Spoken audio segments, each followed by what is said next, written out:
오늘 하나님의 말씀은 에베소서 5장 9절의 말씀입니다. 에베소서 5장 9절의 말씀을 다 같이 봉독하겠습니다. 빛의 열매는 모든 착함과 의로움과 진실함에 있느니라. 아멘. 고린도후서 5장 말씀을 가지고 오늘 은혜를 나누려고 합니다. 오늘 말씀의 제목은 빛의 열매입니다. 고린도 교회에 문제가 많이 있었었죠. 그런데 그 교회에 문제 중에 하나는 뭐냐면 성령의 은혜가 없었던 것은 아닙니다. 고린도 전서 12장을 보면 은사장이라고 할 정도로 은사에 대해서 어마어마하게 얘기를 하고 있습니다. 그런데 이 고린도 교회의 문제는 뭐였냐면 이 성령의 은혜를 받은 것까지는 좋은데 그것에 합당한 열매를 맺지 못하고 있었기 때문에 그렇습니다. 은사가 많이 있었습니다. 그러나 그 성령의 은사를 맺는 것에는 좀 소홀했었기 때문에 그렇다고 볼 수 있습니다. 오늘 에베소서를 보면 사도 바울이 감옥에서 에베소 그 성도들에게 이 편지를 보내면서 강조하고 있는 것이 있습니다. 그것은 오늘 말씀은 빛에 관한 것이고, 그리고 또 빛의 열매에 대한 것이고, 또 빛의 자녀에 대한 것을 말씀하고 있습니다. 우리가 빛의 자녀가 됐다라고 하는 것은 엄청난 것입니다. 그러나 오늘 말씀을 통해서 요구되는 것이 있는데 그것은 뭐냐면 빛의 자녀로서 빛의 열매를 맺으라고 하는 것입니다. 첫 번째 말씀, 빛의 자녀에 대해서 말씀을 나누려고 합니다. 에베소 5장 8절의 말씀은 이렇게 말씀하고 있습니다. 우리 같이 읽었으면 좋겠습니다. 너희가 전에는 어둠이더니 이제는 주 안에서 빛이라, 빛의 자녀들처럼 행하라, 이렇게 말씀을 하고 있습니다.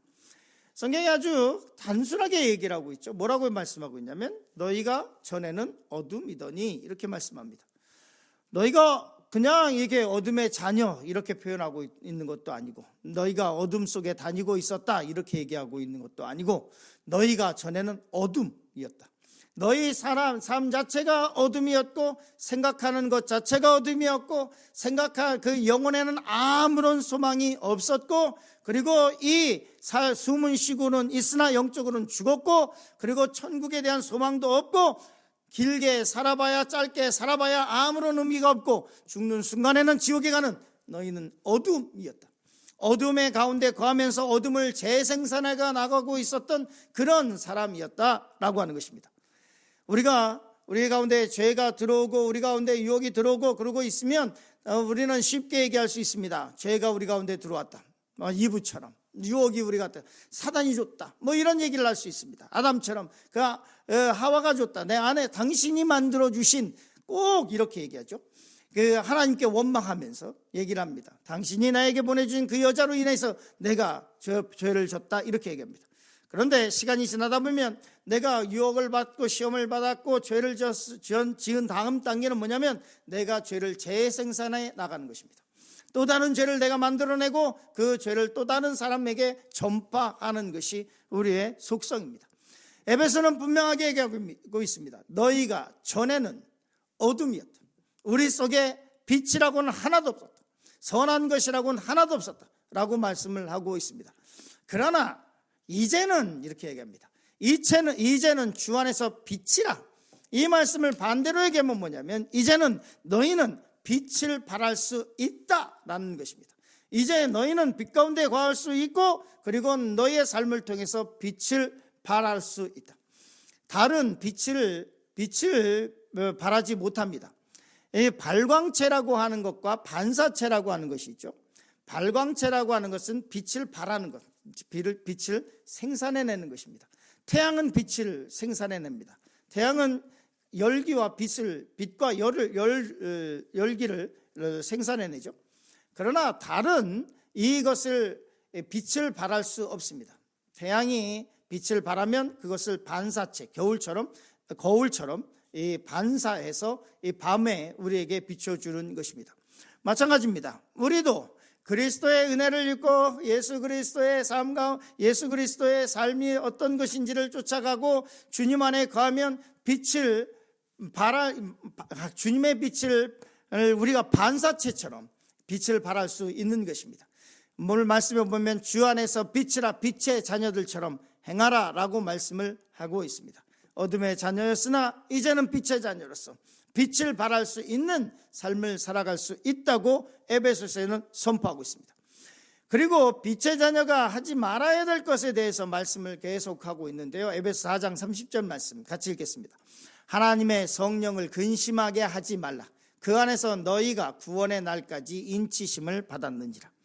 빛의 자녀로서 하지 말아야 할 것, 뭘 하지 말아야 될까? 성경은 이렇게 얘기합니다. 가장 근본적인 말씀을 하고 있습니다. 하나님의 성령을 근심하게 하지 말라라고 말씀하고 있습니다. 그럼 이 성령을 근심하게 한다라고 하는 말의 뜻이 무엇이냐? 루페이텐이라고 하는 것인데요. 슬프게 하다는 거예요. 성령을 슬프게 하지 마라. 그러면 성령을 슬프게 하는 것이 또 무엇일까?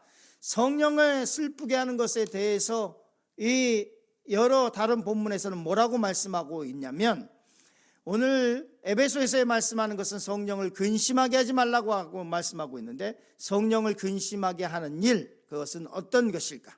사도행전 7장 51절은 성령을 거스리는 일, 성령의 역사를 맡고 있는 일, 성령께서 하시고자 하시는 일들을 거스르는 일, 교회의 부흥이 이끌어가고 교회가 해야 될 일들 가운데서 내가 땅 그 안에서 막고 서고 있는 것, 우리 교회는 그런 한 분도 없습니다. 그 성령을 거스르는 일, 성령께서 하시고자 하시는 일을 내가 뒤에서 뒷얘기하고 다른 얘기하고 있고, 그리고 또 성도들에게 괜히 쓸데없는 얘기하고 있고 하는 일들, 성령을 거스르는 일, 그리고 그것을 성령이 근심하게 하는 일이라고 말씀하고 있고, 그리고 마태복음 12장 31절 말씀, 성령을 회방하는 일, 그리고 데살로니가전서 5장 19절 말씀 뭐라고 말씀하고 있냐면 성령을 소멸시키는 일, 성령을 소멸시키지 말고 라고 말씀하고 있는데, 항상 깨어서 기도하고 하나님의 은혜를 사모하고 성령님 역사하여 주셔서, 성령님 우리 교회를 인도하여 주셔서, 성령님 우리 가정을 이끌어 주셔서, 성령님 내 남편을 인도하여 주시고, 성령님 우리 아이들 하나님께서 지켜주시고, 성령님 역사하여 주셔서 라고 성령을 사모하며 살아가야 하는데, 이 성령이 소멸돼서 기도는 언제 해봤는지 모르고 하나님께 간구하는 이 기도가 끊긴 지 오래되고, 하나님의 말씀을 사모하고 하나님 앞에서 눈물을 흘리면서 했었던 것들이 먼 과거의 얘기가 되어 있고 성령이 소멸되어 있는 일, 그것이 성령을 근심케 하는 일이다라고 성경은 말씀하고 있습니다. 그리고 에베소서 5장 4절 말씀에 계속해서 말씀하고 있는데요, 빛의 자녀는 어떤 삶을 살아야 하느냐, 어떤 것을 하지 말아야 되느냐에 대해서 말씀하고 있습니다. 에베소 5장 4절 말씀 같이 읽겠습니다. 누추함과 어리석은 말이나 희롱의 말이 마땅치 아니하니 오히려 감사하는 말을 하라. 오늘 말씀에 보면 각종 부정적인 말들이 다 섞여 있죠. 근데 제가 좀 누추함이라고 하는 것이 뭘까라고 하는 것에 대해서 묵상을 했습니다. 에베소 5장 4절에 보면 누추함, 그러면 우리가 이 누추함이라고 하는 단어는 우리 보통 쓸 때 이 외형적으로 누추함, 좀 남루한 이런 말로 한국에서는 보통 이해가 되는데, 그래서 원어를 찾아보니까 아이스크로테스라고 하는 말인데요, 부끄러움, 파렴치한, 외형적으로 좀 가난해서, 옷이 좀 남루해서 이런 누추함이 아니라 파렴치한 것 하지 말라. 사람들 앞에서 궁색해지고 거짓말해서, 그래서 그 사람들 앞에 나설 수 없고, 그리고 내가 하는 일들이 내 생각이 아니면 내 욕심으로 인해서 파렴치하게 되는 것, 이것이 누추함이라는 표현으로 성경에 쓰이고 있습니다. 하나님 앞 진리를 따라 살아간다고 한다면, 내가 어떤 상황 속에서도 참을 얘기하고 있다면, 하나님 앞에서 진리를 얘기하고 있다면, 사람들 앞에서 참된 말을 하고 있다면 누추해지지 않을 수 있습니다.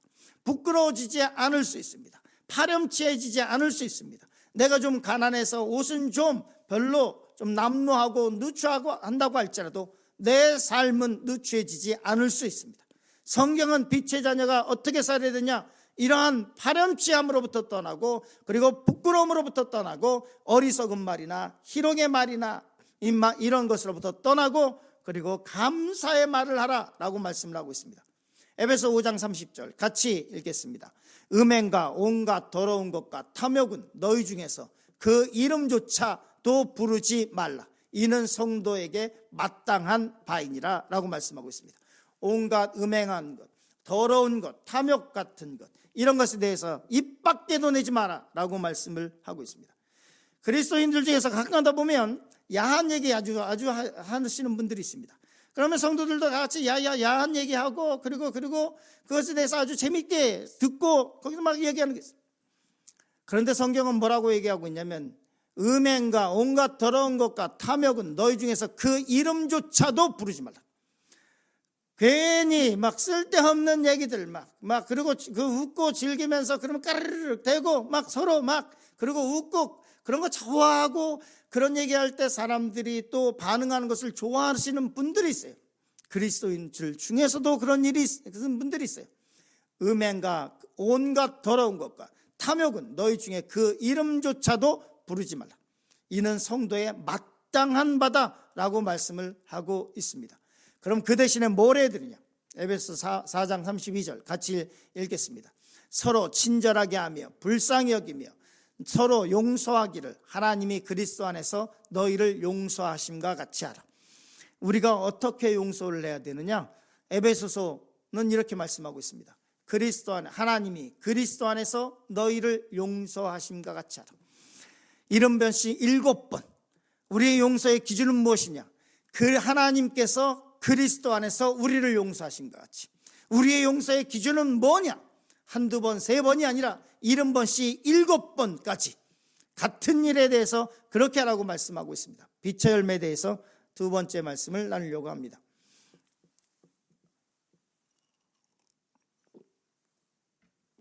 빛의 자녀라고 에베소 서두에서 말씀하고 있고, 그리고 나서 에베소 5장 서두에서는 뭐라고 말씀하고 있냐면 빛의 자녀가 맺어야 할 것에 대해서 말씀하고 있습니다. 빛의 열매, 그리고 에베소 5장 9절 말씀 같이 읽겠습니다. 빛의 열매는 모든 착함과 의로움과 진실함에 있느니라. 빛의 열매에 대해서 에베소 5장 9절은 아주 짧게 말씀하고 있는데요, 이 짧게 말씀하고 있는 이 빛의 열매에 관한 것들은 갈라디아서의 축약이죠. 갈라디아서 5장 22절 말씀 같이 읽겠습니다. 오직 성령의 열매는 사랑과 희락과 화평과 오래 참음과 자비와 양성과 충성과 온유와 절제니. 교회 내에서 보면 새 성도가 교회에 어떤 문제를 일으키지 않아요. 교회를 처음 들어왔기 때문에 서먹서먹하고 잘 알지 못하고 그렇기 때문에 이 새 성도는, 새 신자는 교회에서 어떤 그런 큰 문제를 발생시키잖아요. 교회에 큰 문제가 문제를 일으키는 분들은 대부분 보면 신앙생활 오래 하신 분들이에요. 그러면 저분이 저렇게 신앙생활 오래 했고 그리고 주일마다 나와서 봉사도 하고 하시는데 왜 그럴까? 이런 것을 고민하다 보면 그러면 이 문제에 걸려요. 어떤 문제냐면 그분이 그러면 기도를 안 하냐? 기도도 열심히 하시는 분들을 많아요. 그러면 은사가 없냐? 은사도 많아요. 방언도 하시고 그리고 다른 은사적으로만 보면 은사가 있는 분들이 있어요. 그런데 문제가 뭐냐면 딱 은사 받을 때, 방언 받을 때 딱 거기에 멈춰 있어요. 그래서 10년, 20년이 지나도 이 성령의 은사를 받았으면 그 은사를 받은 이후에 열매를 맺는 단계로 나가야 되는데 어떤 분은 딱 그때 성령 받은 그때 딱 머물러 있으면서 열매를 하나도 맺지 않고 있으니까 그분이 들어오시면 힘들어. 다른 사람들이 힘들어요. 그분에는 어떤 은사를 갖고 있냐면 소위 이 홍해를 가르는 은사가 있습니다. 그분이 딱 들어오면 다 나가 사람들이 쫙. 홍해를 가르는 은사들이 그분이 들어오면 슬금슬금 다 피해. 막 슬금슬금. 그분이 은사가 있는 게 아니라 어떤 기도하려면 방언으로 완전하게 기도해. 성령의 은사다면 그 다음에는 뭐냐면 성령의 은사, 사랑과 희락과 화평과 오래 참음과 자비와 양성과 온유와 충성과 절제. 난 얼마나 이 열매를 맺기 위해서 최선을 다하고 있는가. 사랑, 특별히 성령의 열매이면서 은사인 것은 사랑. 이 은사라고 하는 것은, 은사로서의 사랑은 일반적인 내가 좀 착하게 사는 그 정도가 아니에요. 이 은사로서의 사랑은, 은사는 방언처럼 신유처럼 사람의 능력을 초월하는 것을 은사라고 얘기해요. 그렇기 때문에 사랑의 은사, 그러면 은사로서의 사랑이라고 하는 것은 어느 정도냐면 손양원 목사님처럼 자기 아들을 1948년에 순천 반란 사건이 있었죠. 공산당에 의해서 자기 아들이 살해가 됐어요. 그 아들을 양자로 삼아서 교육시키고 먹이고 그 사람을 대학까지 보내요. 그 마대 테레사처럼 그 작은 여인 하나가 그 칼카타에서 길거리에서 죽어가는 사람들을 위해서 헌신하고 봉사하면서 그 전생애를 거기에 바치는 사람.